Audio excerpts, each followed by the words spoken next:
अस्सलाम वालेकुम students, I hope you will be fine and doing well. So students, आज की इस वीडियो में प्रेजेंट इंडेफिनिट के बारे में आपको बताऊंगी, क्लियरली बताऊंगी और एग्जांपल्स के साथ आपको बताऊंगी। इससे पहले अगर आपने मेरी प्रीवियस वीडियो नहीं देखी तो आप पहले वो देखें, क्योंकि उसमें मैंने क्लियरली ये बताया है मतलब कि सेंटेंसेस की पहचान करवाई है कि अगर आपके पास सेंटेंस आ जाता है, उसमें ये शो हो रहा हो कि जो काम है वो हम मतलब कि वो अभी हो रहा है, ठीक है, मौजूदा टाइम में हो रहा है, तो वो हमारा क्या होगा, सेंटेंस वो होगा हमारा प्रेजेंट का, ठीक है। और उसके बाद अगर सेंटेंस में ये बात शो हो रही हो कि जो काम है वो अभी करने वाला है, ठीक है, यानी कि अभी हुआ नहीं, अभी होने वाला है, तो वो होगा फ्यूचर का, ठीक है। और अगर सेंटेंस में ये जाहिर हो रहा हो कि जो काम है वो हो गया है, हमने कर लिया है, तो वो क्या होगा, वो आपका पास्ट होगा, ठीक है। तो क्लियरली मैंने ये चीज़ें बताई हैं, अगर आप वो पहले वीडियो देख लेंगे तो आपको क्लियर हो जाएगा, ठीक है। सो स्टूडेंट्स, इस वीडियो में अब मैं आपको प्रेजेंट इंडेफिनेट के बारे में बताऊंगी, इसकी आइडेंटिफिकेशन के बारे में बताऊंगी, इसके फॉर्मूले के बारे में बताऊंगी, ठीक है, कहाँ कहाँ पे इसको कैसे कैसे यूज़ करना है, ये सारा कुछ आपको एग्जांपल्स के थ्रू बताऊंगी। So students, let's start. Students, अब देखो ये स्लाइड आपकी बिल्कुल सामने है, ठीक है, उसमें लिखा हुआ है प्रेजेंट और आगे उसकी टाइप्स हैं, ठीक है। ये तो हमें क्लियर है कि हमारे तीन जो है वो टेंस हैं, मतलब प्रेजेंट, पास्ट और फ्यूचर, ठीक है। आगे उनकी जो है वो फोर टाइप्स हैं। जिस तरह यहाँ पे लिखा हुआ है प्रेजेंट की जो फोर टाइप्स हैं, सबसे पहली है प्रेजेंट इंडेफिनिट, सेकंड पे है प्रेजेंट कॉन्टीन्यूस, थर्ड पे है प्रेजेंट परफेक्ट और फोर्थ पे है present perfect continuous. So students, अब सेकंड स्लाइड में देखें, इसमें भी वैसे ही है, ठीक है। पास्ट है, पास्ट टेंस है और उसके बाद उसकी फोर टाइप्स हैं, ठीक है। जैसे प्रेजेंट की फोर टाइप्स ही, इसी तरह पास्ट की भी फोर टाइप्स हैं, ठीक है। Past indefinite, past continuous, past perfect और पास्ट परफेक्ट कॉन्टीन्यूस, बिल्कुल सेम उसी तरह से है, ठीक है।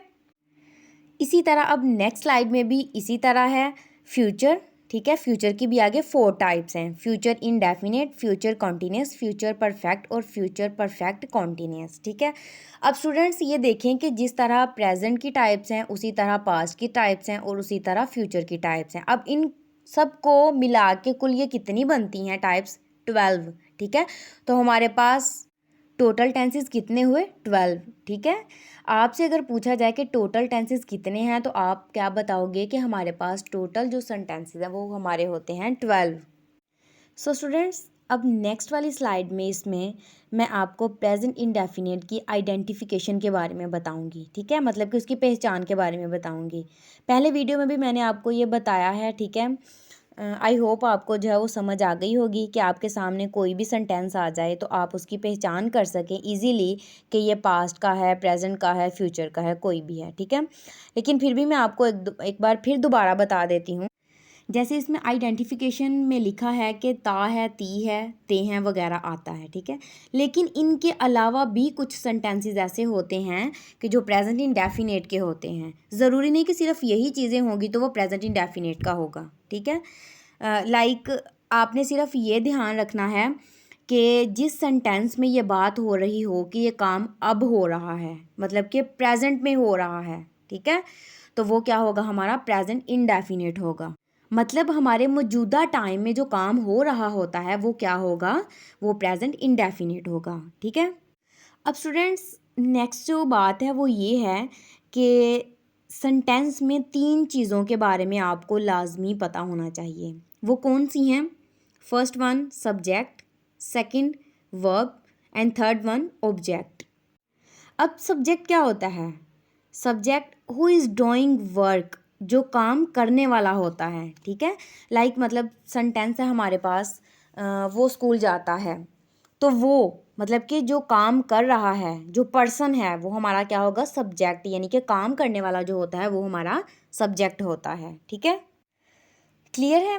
सेकंड पे है वर्ब। वर्ब क्या होता है? Which work is doing in this sentence, यानी कि सेंटेंस में जो काम हो रहा होता है, ठीक है, वो हमारा क्या होता है, वर्ब होता है। मतलब वो स्कूल जाता है तो इसमें काम कौन सा हो रहा है, जाना, तो जाना हमारा क्या होगा, वर्ब होगा, क्लियर है। सो थर्ड वन है ऑब्जेक्ट। ऑब्जेक्ट क्या होता है?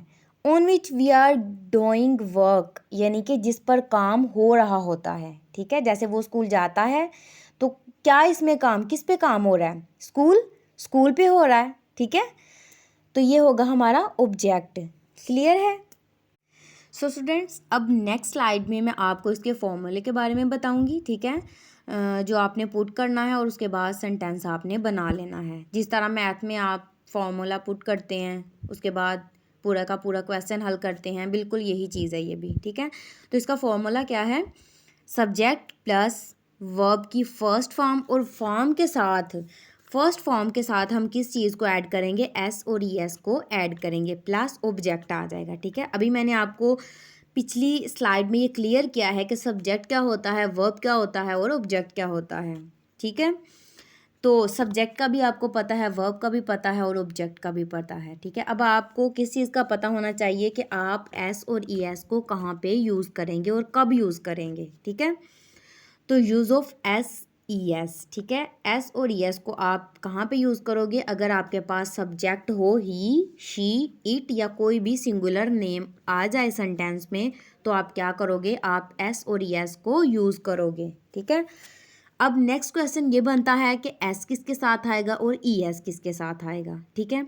तो आपको मैं क्लियर ये कर देती हूँ कि जो ई एस है, अगर आपके पास वर्ब की, मतलब कि जो वर्ब की फर्स्ट फॉर्म है उसके लास्ट पे अगर आपके पास ये 4 वर्ड्स आ जाएं, उसके लास्ट पे अगर एक्स हो, एस एच हो, सी एच हो और ओ, ठीक है, ये 4 वर्ड्स हों आपके पास वर्ब की लास्ट पे, तो आप क्या करोगे, उसके आगे ई और एस का इजाफा कर दोगे, ठीक है। अदरवाइज आप क्या करोगे, ही, शी, इट या सिंगुलर नेम के साथ एस का इजाफा करेंगे, ठीक है।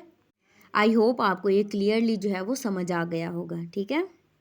अब बेटा इस नेक्स्ट स्लाइड में देखो, प्रेजेंट इंडेफिनेट यानी कि जुमला बनाने का तरीका। इसमें मैं आपको बताऊंगी कि अगर हमारे पास सेंटेंस आ जाता है उर्दू में तो हम उसको इंग्लिश में किस तरह से चेंज करेंगे, उसका फॉर्मूला जो है वो किस तरह से हम पुट करेंगे, ठीक है। तो फॉर्मूला मैंने आपको पहले भी बताया है, सब्जेक्ट प्लस वर्ब की फर्स्ट फॉर्म और उसके साथ एस ई एस को हम ऐड करेंगे प्लस ऑब्जेक्ट आ जाएगा, ठीक है। अब देखो सेंटेंस है आपके पास, वो क्रिकेट खेलता है, ठीक है। इसमें हमारा सब्जेक्ट क्या है, काम करने वाला हमारा सब्जेक्ट होता है और वो कौन है, वो जो खेलता है, ठीक है। वो हमारा क्या हो गया, सब्जेक्ट, ठीक है। मैंने लिखा भी हुआ है, वो के नीचे लाइन लगाई हुई है और वो क्या है, हमारा सब्जेक्ट है, ठीक है।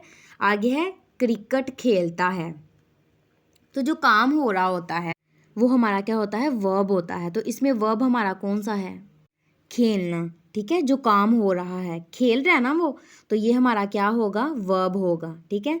एंड थर्ड पे ऑब्जेक्ट, ठीक है। ऑब्जेक्ट जिस पर काम होता है, तो किस पे काम हो रहा है, क्रिकेट खेल रहा है ना वो, तो ये हमारा क्या होगा, ऑब्जेक्ट होगा।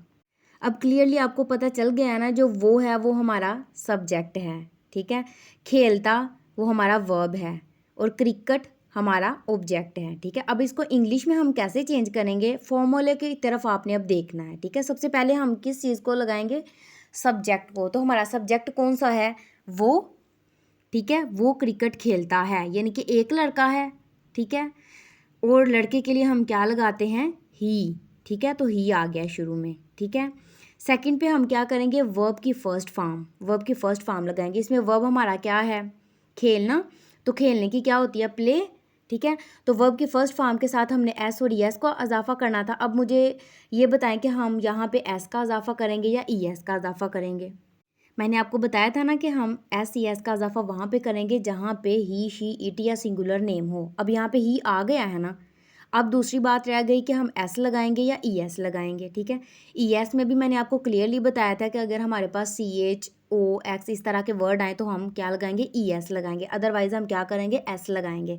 तो उनमें से अब कोई भी वर्ड हमारे पास लास्ट पे नहीं है, ठीक है। प्ले है, इसके लास्ट पे वाई है, तो इसका मतलब ये है कि हम क्या करेंगे, इसके साथ एस लगाएंगे, ठीक है। तो हमने इधर क्या कर दिया, वर्ब की फर्स्ट फॉर्म के साथ एस को ऐड कर दिया है, ठीक है। ये भी क्लियर हो गया। एंड थर्ड पे लास्ट पे हमारा क्या रह गया है, ऑब्जेक्ट, ठीक है। ऑब्जेक्ट हमारा क्या है, क्रिकेट, जिस पे काम होता है, ठीक है। तो क्रिकेट का जो है वो हम इंग्लिश लिख देंगे क्रिकेट, ठीक है। तो ये होता है जुमला बनाने का तरीका, फार्मूला पुट करके पूरा का पूरा सेंटेंस किस तरह से बना सकते हैं हम।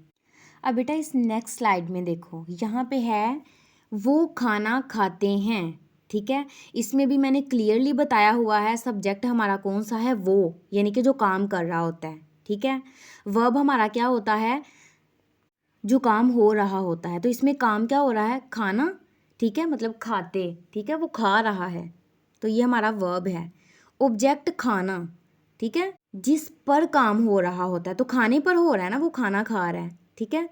अब इसको हम इंग्लिश में कैसे इस्तेमाल करेंगे, सबसे पहले हम सब्जेक्ट की इंग्लिश बनाते हैं, सब्जेक्ट लिखते हैं सबसे पहले, ठीक है। तो सब्जेक्ट हमारा क्या है, वो। अब वो जो है ही के लिए भी यूज़ करते हैं। अब हमने ये देखना है कि यहाँ पे दे लगा हुआ है, दे क्यों लगा हुआ है, क्योंकि वो खाते हैं, ज़्यादा हैं।